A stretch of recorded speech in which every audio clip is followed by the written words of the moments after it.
The following podcast is scheduled for 1 hour. Introducing your host, sitting in the podcast booth, podcasting out of Southern Maine, with a mic on the boom and a hot take to dish out. Weighing in with the knowledge and passion of a lifelong wrestling fan, he is the reigning, defending, undisputed host of the New England WrestleCast. Give it up for Nate!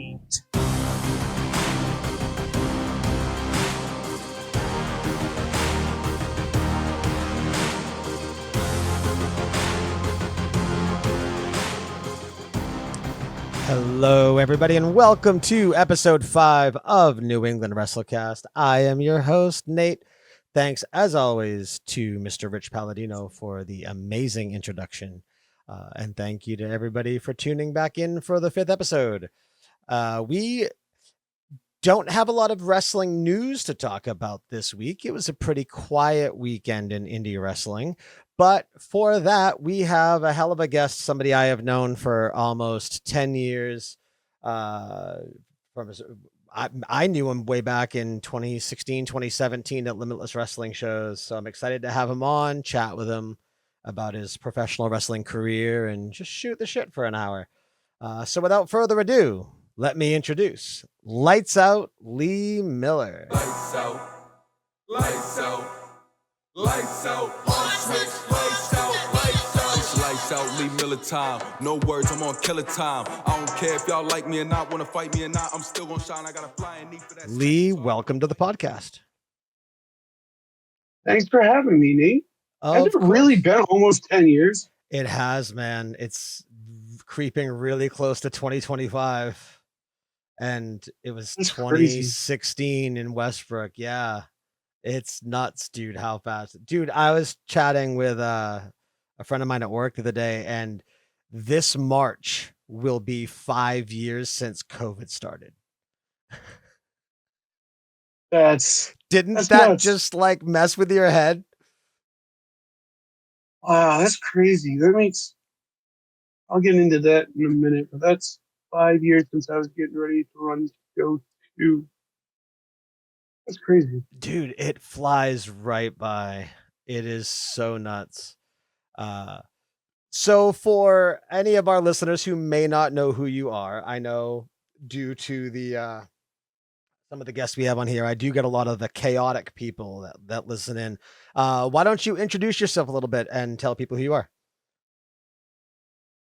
I am Lights Out Lee Miller.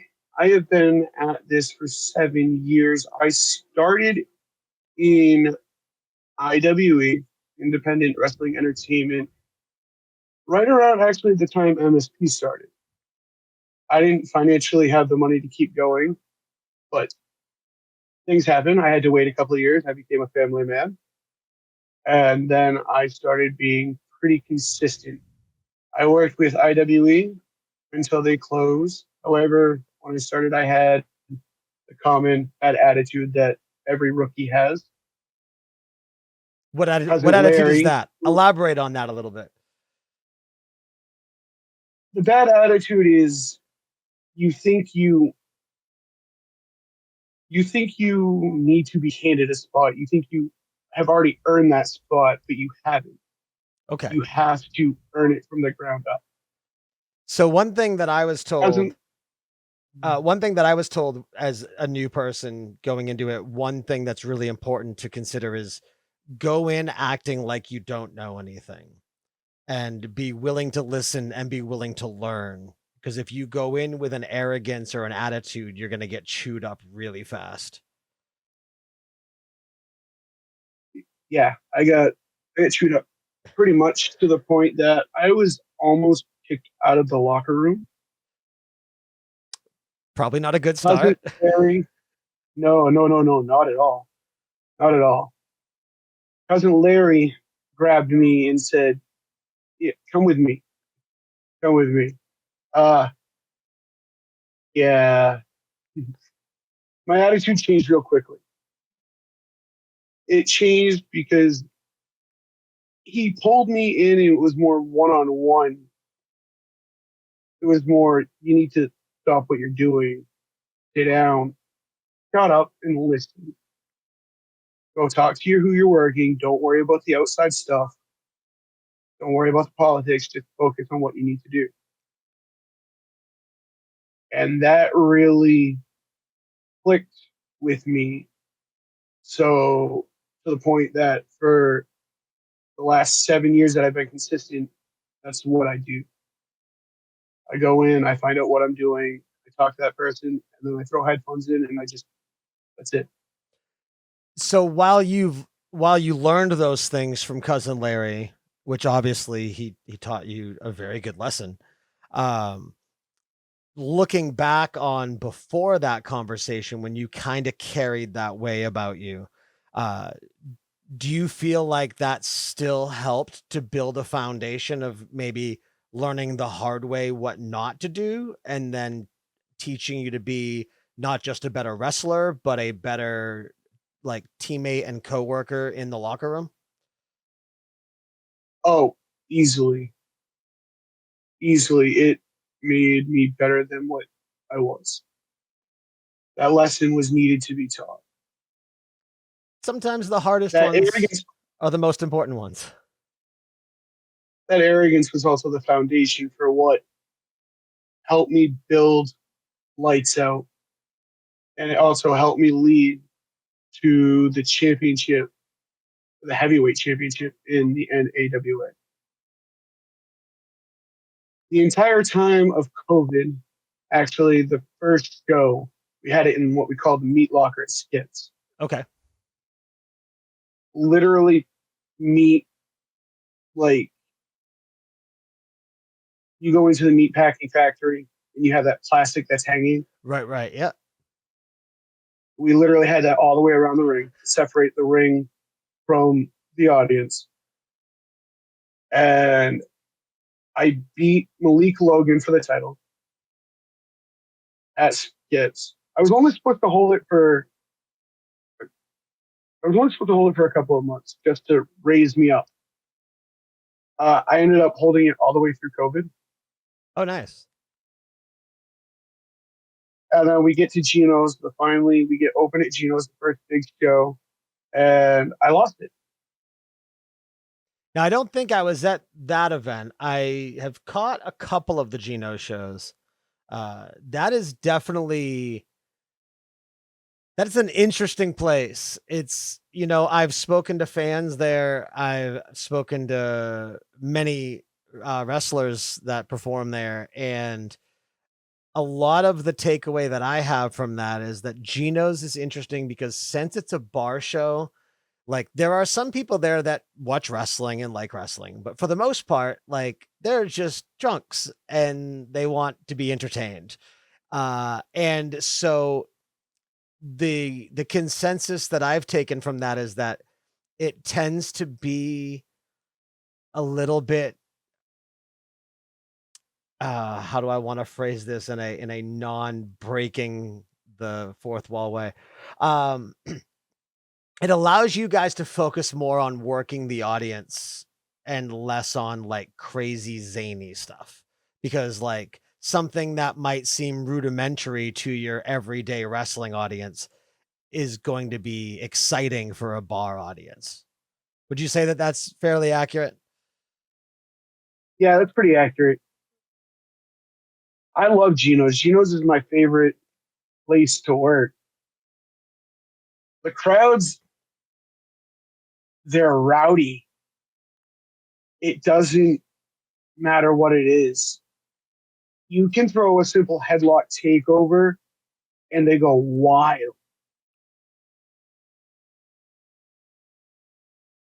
Currently, right now, JP O'Reilly has gotten, I was the first one to take it, so I can't believe it. But he's got the good old nut twist over again. It's kind of weird to have 200 people literally start chanting "twist his dick." I can imagine that would be pretty interesting. The It's so hard because you're trying to not laugh Right. your rear end off while they're going, twist his dick, twist his dick. You got to sit there and go, no, oh no, while trying not to laugh. It's so hard, but I like the challenge. I like the challenge because once I take the move, once I flip, I literally bam my face in the mat and I'm laughing. I'm just laughing. That's one thing that, and actually I thought of this. I didn't put it in the show notes, but it's a question that I thought of. I was watching a TikTok clip thing earlier, and it was like 5 or 6 times that Roman Reigns was forced to break character by somebody he was in the ring with because somebody said something stupid, or there was a whole bunch of different instances. And as somebody who would you say it's fair to say you primarily wrestle for NAWA? Like, is that where you're at the most? Or at least you're there a That lot. and let. Okay. Larry's shows are, I feel like in this area, are a unique beast. And I love Larry's shows for that but it's a different brand of wrestling in a good way. Like, it doesn't make it worse in any way whatsoever. It's just it's a different style, you know. Whereas I think Chaotic and Limitless and stuff, they try really to go for like what you're seeing on TV. It's very much that. Yes.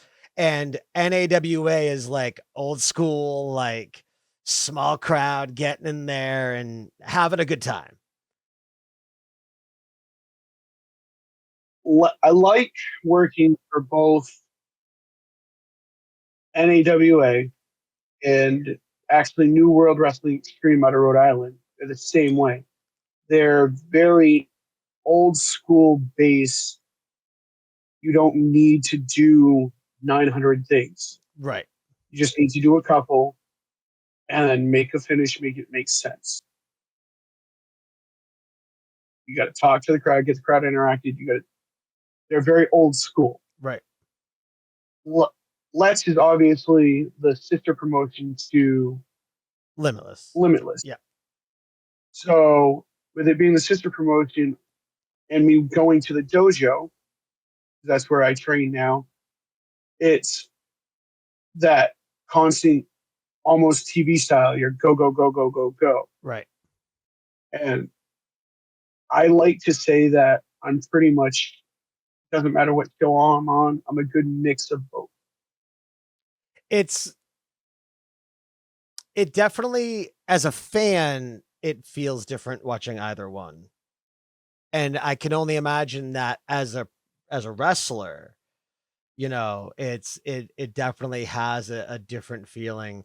So where I was getting back, to get back to that question really quick, with Larry's shows, because of the pace of them, I've in the NAWA shows I saw one at the Skowhegan Fair several years ago. I saw the couple Gino shows. There was the one that I photographed, the one where the kid from the high school won the Rumble. That it was a few months ago now. South Portland. No, it was up north. It began with an H, I think. I don't. Herman. Maybe. No. I don't know. I don't do Northern Maine all that often, so I don't know.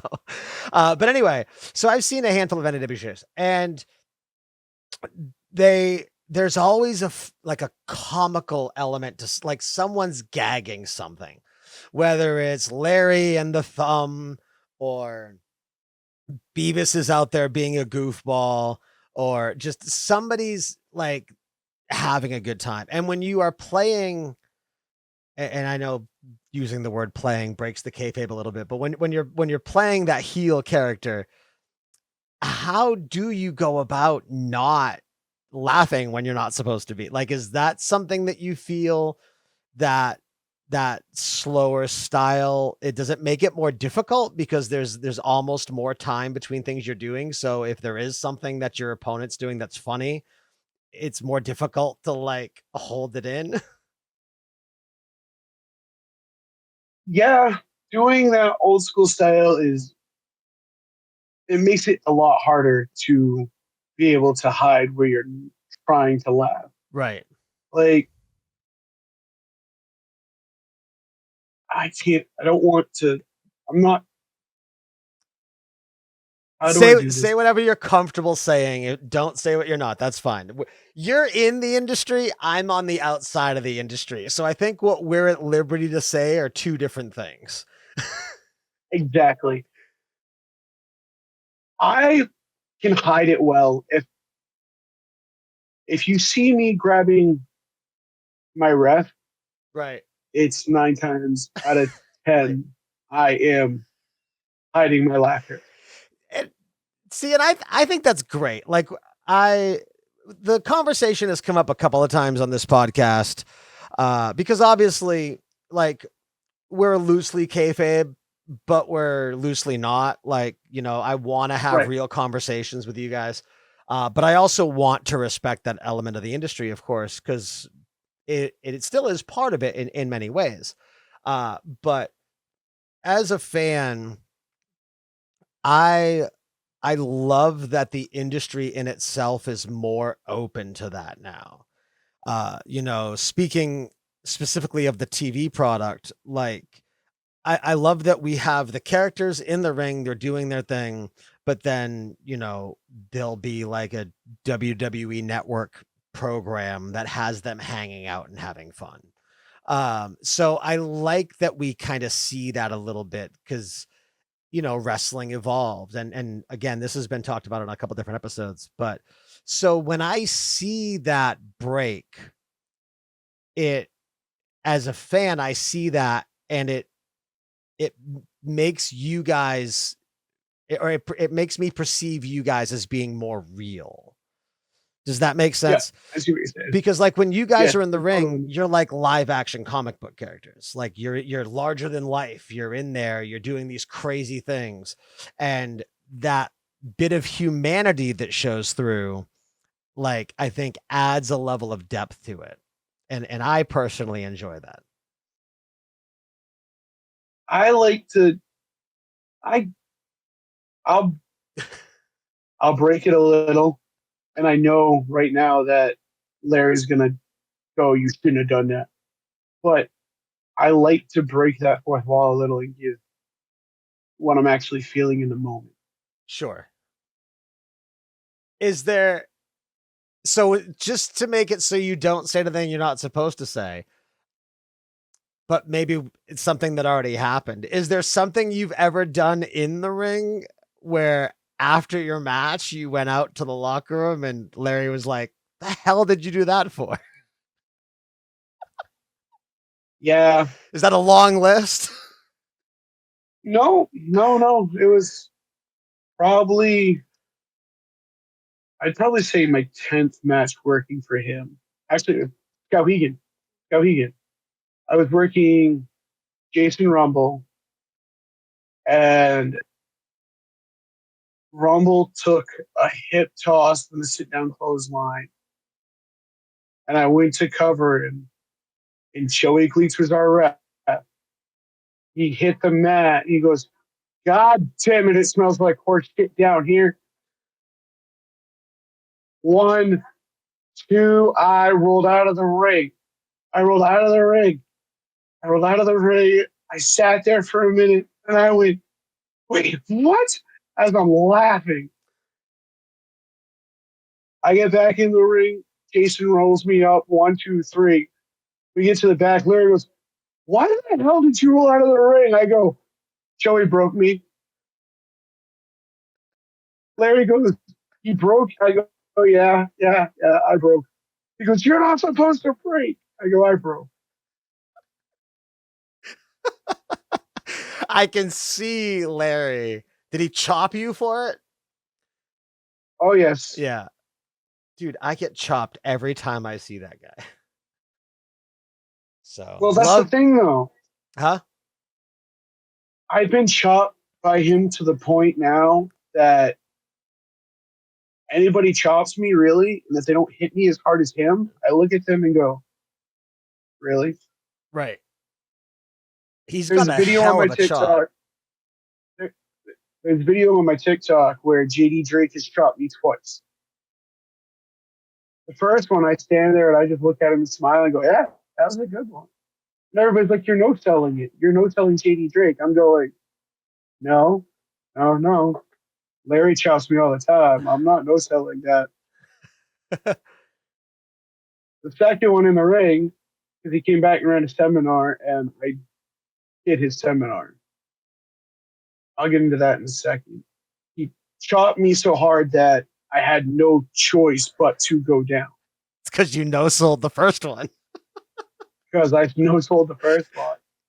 I can say Larry chops hit harder, but JD's sting longer. Okay. He's also a much bigger dude, so there's probably a lot more follow through as well. There's more follow through. Yeah. Plus, he's chopping down because of his height, whereas Larry, it's more straight across. So he's got that gravity going for him. I could imagine getting chopped by him with like a legit chop is not fun.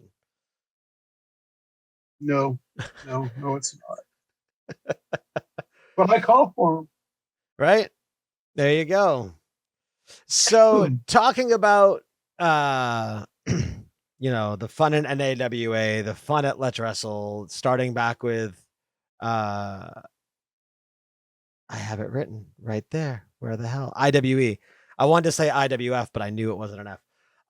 Where did all this begin for Lee Miller? When did you first get exposed to wrestling? I'm assuming you were a fan like all of us were.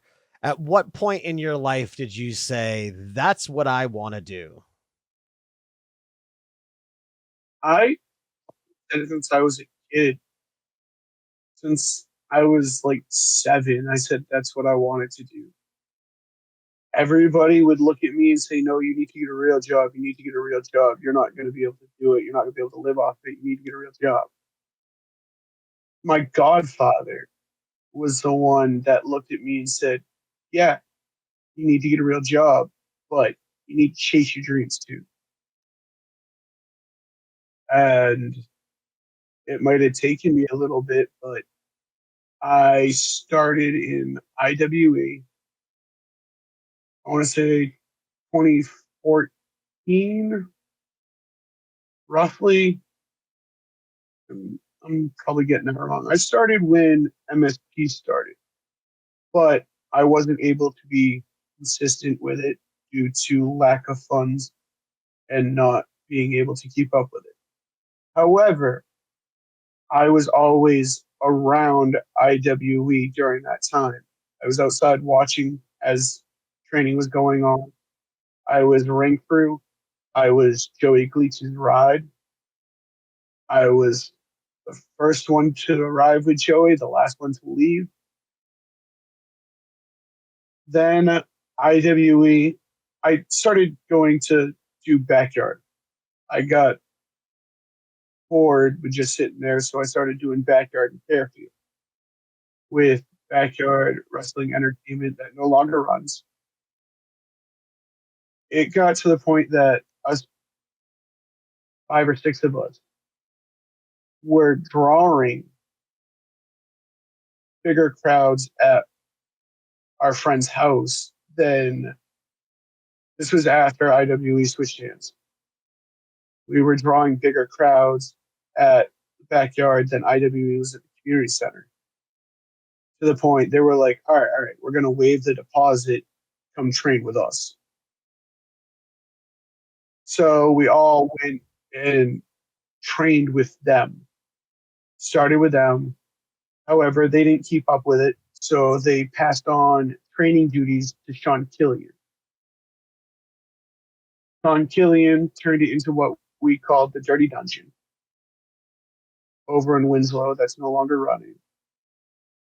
That's where I was down there at least 3 days a week, rolling around, bouncing around, going over the basics, getting my basics down. Right. Uh, Cameron Matthews would come down and he would show us some really cool stuff. He's the one that actually has instilled to believe in myself, to do things that I don't think I can do, I can actually do. So we were down in the Dirty Dungeon. The Dirty Dungeon had to move. So when the Dirty Dungeon moved, it stayed open for a couple of months and then closed. Once it closed, I I took a couple months off. I was still working monthly for Larry, so I was still training with Larry and learning. But it took me a couple of months, and well, I wouldn't say a couple of months. It was roughly a couple of years of Jason Maverick chewing my ass. What are you doing? Get your ass up here. To the point that I went up to the dojo, and I've been there since. Nice. I try to make the dojo at least once a week. I guaranteed once a week. This week, I'm going up 3 times, 3 classes this week. I want to get the repetition in. I'm starting to branch out out of state. So with me branching out, I want to be able to just go. Right. Do you do you feel like there's anything about the lights out Lee Miller character that you need to kind of adapt as you go? Like, I mean, I guess it's not really Maine branded. I think of you as Maine because that's where we're from. But like MSP went through that big rebranding to leave the state of Maine because they were very Maine branded, like they were Maine State Posse. Do you find yourself exploring different avenues, or maybe even not that you thought of anything, but going out of state and then seeing maybe a different approach or a different style that maybe helps you adapt or add other things to your skill set, whether it be your character or your moves? Oh, I like to go out it. I love the fact that I'm working in Rhode Island now. When I go there, I get there early, and then I'm always obviously stretching and rolling around. But when I'm in there, I'm always trying to learn something new, something that is not.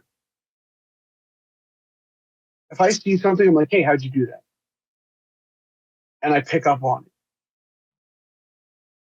I can't say Rhode Island style because there are guys from Chaotic that come down. There are guys from Next Gen that come down. So it's very comfortable because I know most of the guys. So the style is literally it's the same thing that I'm being taught now. Right. But the chaotic style is always different than the limitless style. So if I see something different from a chaotic student, I'm like, ooh, I'm gonna try that. I might pocket it, I might not. Like BMT this past weekend. He was in a TLC. Right. He did beautiful, beautiful second rope cutter. I Off the love his ladder on second the rope rope. cutter. Oh, beautiful. I've secretly been working on the second rope springboard something. And I can't steal that. That was too pretty. Right. That was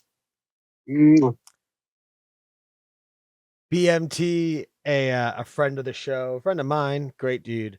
They were on a few weeks ago. Yeah, no, he whips it out so fast. Like it's set up and he's on the rope and off the rope before you know it.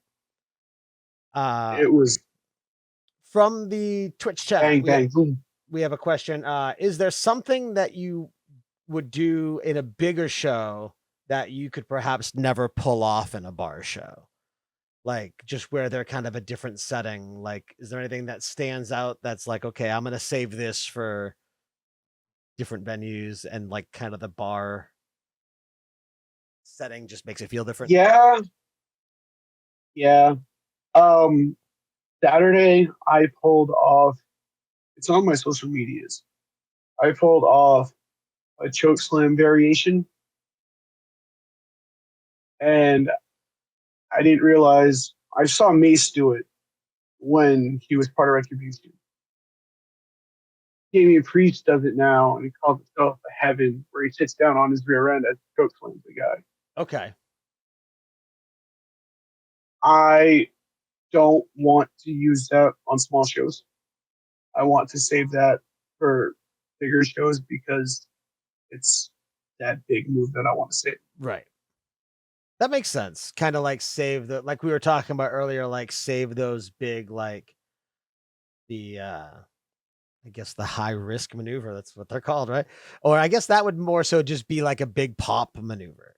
And kind of save those for, give the bar show their bar show moves.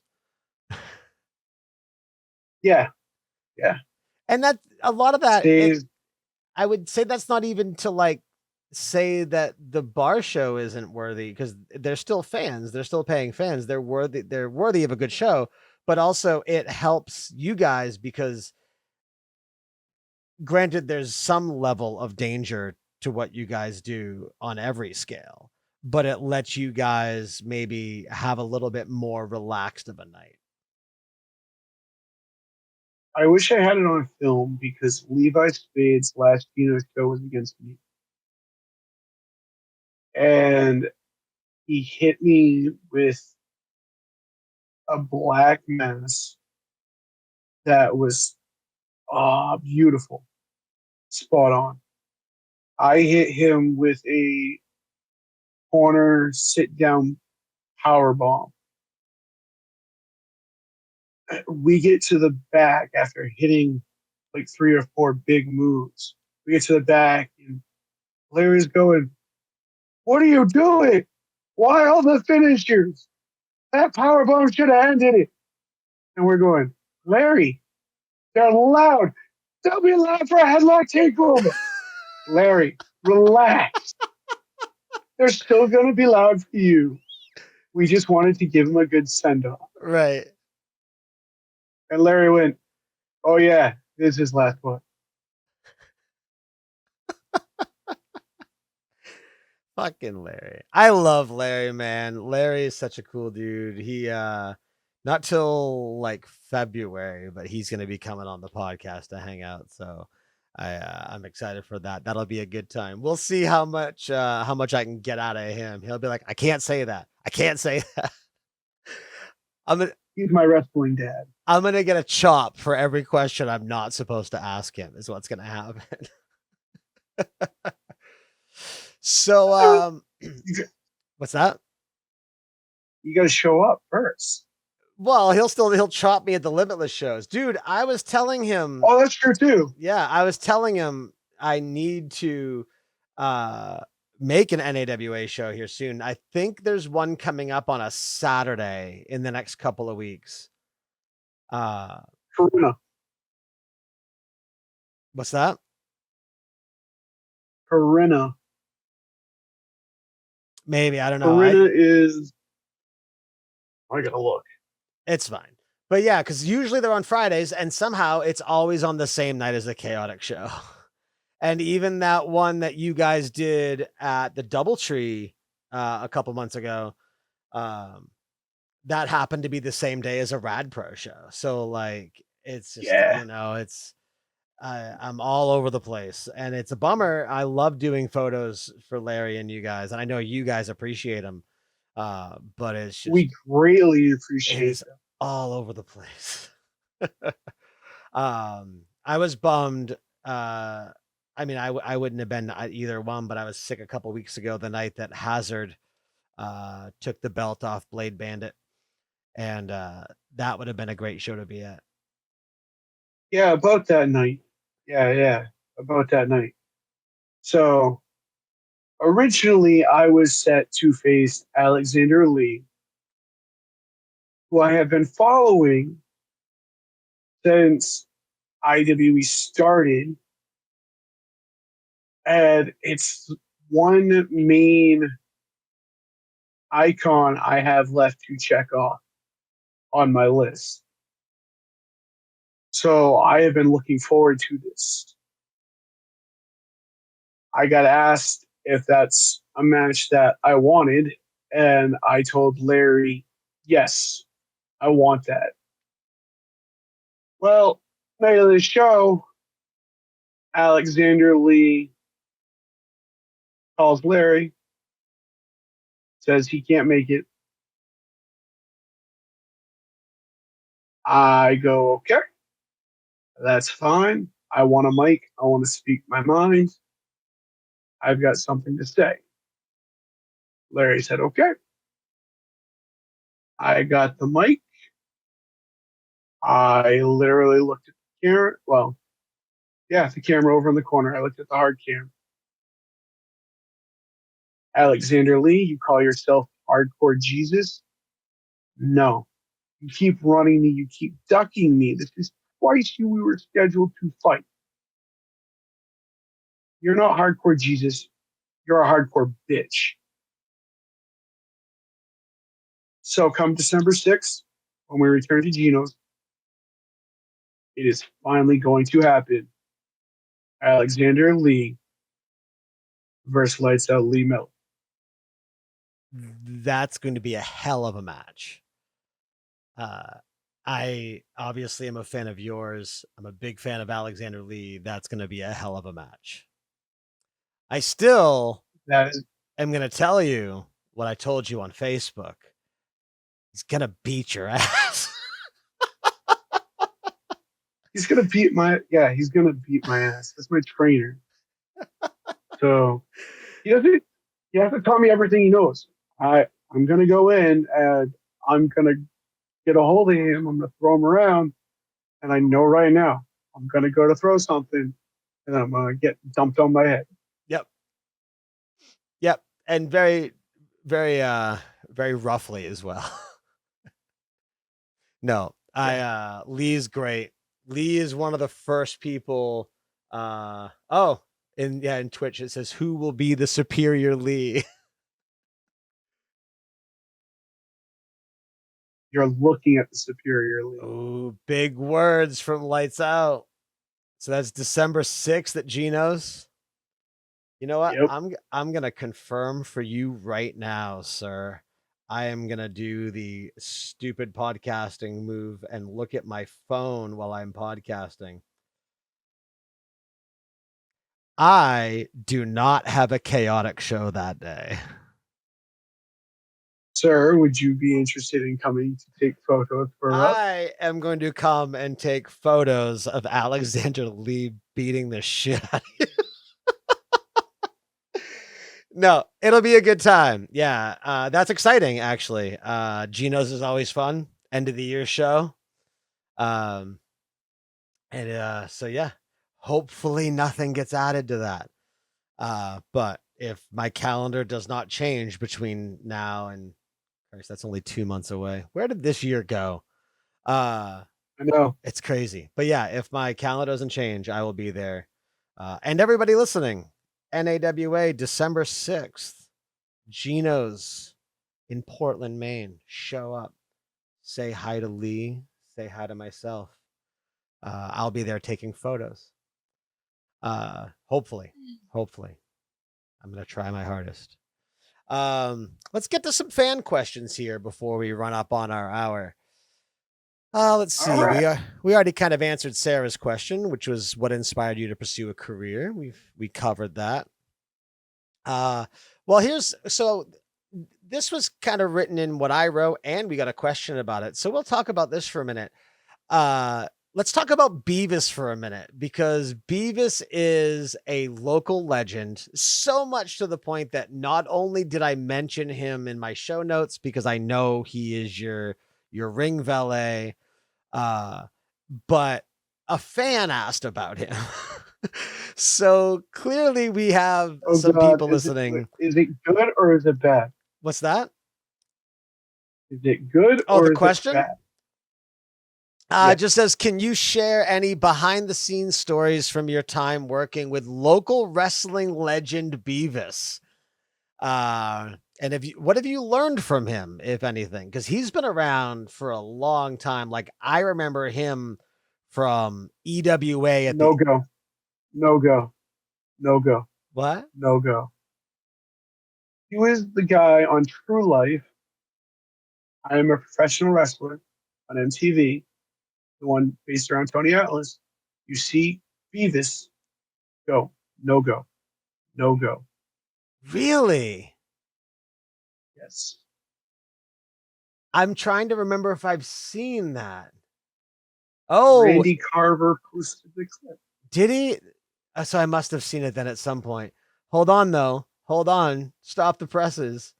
In Twitch chat, Jason Maverick is in there saying, I heard my name must be Lee Miller talking smack. No, actually, I wasn't talking No, smack. he I was was giving you actually props. praising you for chewing my ass. That came out wrong. I Hey, can't. I praised you for being a pit bull in. No, I praised you for pushing me to go to the dojo. yeah, That's the way I want to work. he was giving you all credit. He mentioned your name in all positivity, which is, you know, rich of him considering he came in and talked shit to you when you were on the podcast. See, uh, see, see. I'm the nice brother. there you go. So we'll give Jason a little bit of time to retort to that. But yeah, back to Beavis. So, you get to work with him. Everybody around here knows him. Uh, we recognize him at Limitless. We recognize him at NAWA. He's all over the place. He is a local legend for indie wrestling. So how is it to kind of work with somebody who, it, for better or worse, is really well known, is a recognizable face, and surely has a lot of knowledge about the local indie scene and the industry? Working with Beavis has its ups and downs. He is, if you get placed with him, he is good because he'll draw the heat. He's a heat magnet. Oh He, yeah. no matter what he does, he's a heat bag. So you put him with me, and that's how I actually learned how to get most of my heat, was what he was doing. Working with him depends on his mood. I love Beavis right to death, but it's like walking on eggshells. Which Beavis are you getting?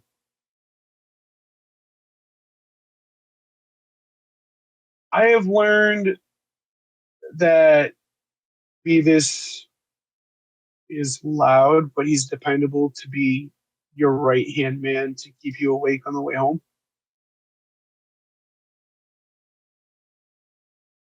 If I have any funny stories of Beavis and I do. Joey Gleets, we were going up to Island Falls for IWE.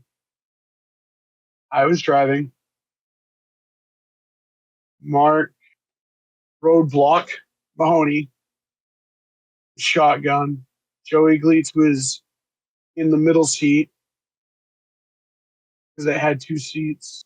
Because it's a minivan, it had the middle two-seater and then the three back-seater. Beavis was in the back laying down. And it started to snow. I was like, oh, great, great. It's going to be a whiteout in a minute. They're going. The guys are going, no, no, no, it's not. Beavis is in the back going, I don't care. I don't want to die. I just don't care. I'm going, okay. We get going. Joey, because it's just straight whiteout. I'm behind an 18 wheeler. I'm going, if this thing goes off the road, I'm going behind it. Joey Gleets is in the middle seat skiing. pretending to speak, going, "We're gonna make it." Bevis wakes up, looks around, and goes, "Who threw the bag of cocaine out the window?" I went, "No, no, no, don't laugh, don't laugh, keep driving, don't laugh, keep driving, keep driving, keep driving." Joey Gleets is laughing. Mark went, "What the hell did you just say?" Beavis, half awake, goes, "You heard me." I can only imagine. That's yeah, it's just moments like that must be a big part of the memories that are formed being an indie wrestler, the traveling, the car ride conversations, the crazy, like, this never would have happened to us if we weren't wrestlers moments. Yeah, yeah, yeah, yeah. We had left the dojo. Well, no, because that would probably have. Oh no, we left the dojo. We were coming back home. We get pulled over. All of a sudden,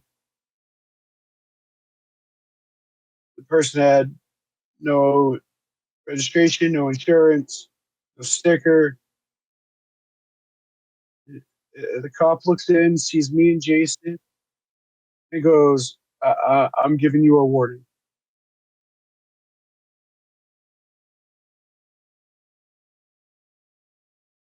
After running everything, comes back, "I'm giving you a warning." How the hell that got pulled off, I don't know. I still think it's 'cause he looked in and saw Jason. Who knows? Maybe he can add some to that. I do want to pull a couple things from Twitch chat because they are saying some spicy things, and Twitch is modding it. So the chat can't see it, but I can see it, so I can still read it. Frog Splash 450 said, "Don't listen. He was calling you a bitch. Meet him in the ring."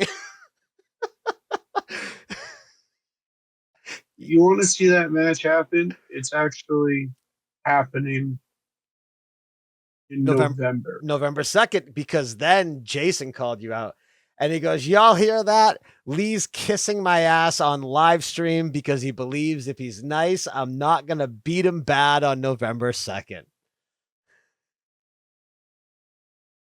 Dude, we've done this over and over and over. You're just mad because dad adopted me and replaced you with me. You're all mad about that. We all know it. It's okay. I still love you, little bro. Come November 2nd, though, uh, what you don't realize is that the referee is my tag partner. Ooh.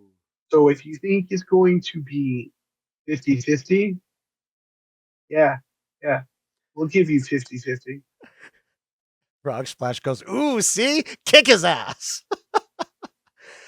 So, two big matches of Lee Miller's talked about on the show today. We've got coming up first is November 2nd, which is going to be against past WrestleCast guest Jason Maverick. I've got one really big one coming up this Saturday Ooh, announce that one. in Milford for Let's Wrestle. It is actually Vicious Intent, me and my tag partner, Samuel Matthews, with Coach Bevis in our corner. Oh, I saw this one. Alexander Lee has been, he's been there, but he hasn't really been defending the Let's Wrestle tag title. They need to be represented. They need to be on the show. So we went to management, and management is forcing him to find a tag partner. So I'm not getting my hands on him in a one-on-one yet until December. Come Saturday, I finally get my hands on Alexander Lee, and we are walking away with those Let's Wrestle tag titles. So this Saturday, Let's Wrestle. Where Where's that one at? Milford. Milford. So this Saturday in Milford, Maine, Let's Wrestle, another great promotion. That's another one I have to make it up to see. They are always so far from Portland. I don't Yes. live in the woods like you guys. Hey, I'm in central Maine. I'm not in the woods. Anything north of Lewiston is the woods. But where the not Guilford, Milford. See, it's just in Twitch chat. Where the fuck is Guilford? They didn't even no, it's It's Milford. not Milford. It's Milford. Milford, which is definitely a Maine town. So 3 big matches for Lights Out Lee Miller. We've got a tag team match up against Alexander Lee and a yet to be determined tag team partner. Yep. Correct. All right, that's going to be this Saturday in Milford, Maine for Let's Wrestle. November 2nd, we're going to see if he can talk the talk against Jason Maverick. And then December 6th, Gino's in Portland. Where's the match against Jason? That is for Main Event Wrestling in Franklin, Maine. Main Event Wrestling, Franklin, Maine.